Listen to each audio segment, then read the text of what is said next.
ഷോപ്പിൽ പോയി പർച്ചേസ് ചെയ്യുമ്പോൾ നമ്മുടെ അമ്മമാരുടെ കുറച്ച് ടെക്നിക്സ് ഉണ്ട്. വെണ്ടക്കായുടെ തട്ടൊടിച്ച് നോക്കൽ, മുരിങ്ങക്കായ പച്ച കളറാണോ നോക്കൽ, ശർക്കര നല്ല ബ്രൗൺ കളറാണോ നോക്കൽ. പച്ചക്കറിയും ഫ്രൂട്ട്സും ഒക്കെ എങ്ങനെ വാങ്ങണം എന്ന് അമ്മ പറഞ്ഞു തന്നിട്ടുണ്ടാവും. പക്ഷെ അരി എങ്ങനെ വാങ്ങണമെന്ന് ഞാൻ പറഞ്ഞുതരാം.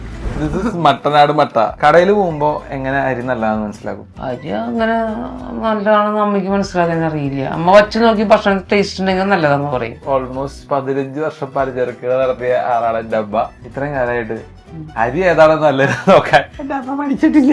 അങ്ങനെ ഡൗട്ട് ഇല്ലാണ്ട് വാങ്ങാനായിട്ട് പറ്റിയ അരിയാണ്. നമുക്ക് വെച്ച് നോക്കാം, കഴിച്ചു നോക്കാം. എന്റെ അമ്മ ഒരു പാവം പിടിച്ച രാഷ്ട്രീയക്കാരി ആയതുകൊണ്ട് ആ ഭാഷയിൽ മാത്രം സംസാരിക്കാൻ അറിയുള്ളൂ. പ്രസംഗിക്കണ പോലെയാണ് ക്യാമറയുടെ മുമ്പിൽ സംസാരിക്കുക. വെക്കി നിങ്ങൾ പഴവും പച്ചക്കറിയൊക്കെ നിങ്ങൾക്ക് എങ്ങനെയെങ്കിലൊക്കെ നോക്കി വാങ്ങിക്കാം. പക്ഷെ റൈസ് നോക്കി വാങ്ങിക്കൽ ഇത്രയും നാളും പലചരക്കട നടത്തിയ എന്റെ അമ്മയ്ക്ക് വരെ ഡൗട്ടാണ്. പക്ഷെ നിങ്ങൾക്ക് ഒരു ഡൗട്ടും കൂടാതെ വാങ്ങാൻ പറ്റിയ ഒരു ബ്രാൻഡാണ് മട്ടനാട്. Because the quality is top notch. എന്റെ അമ്മ ഒരു ചോറ് പേഴ്സൺ ആണ്. എത്ര ദിവസം ചോറില്ലാണ്ട് ജീവിക്കാം? എളുപ്പല്ല. അതെ, ഒരു നേരെങ്കിലും ചോറ് വേണം. അതെ, ചോറില്ലാതെ നമ്മൾ മലയാളികളില്ല. യെസ്, ഉണ്ടാലേ മലയാളി ഉള്ളൂ.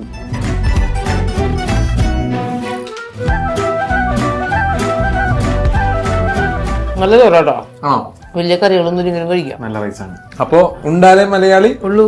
ആ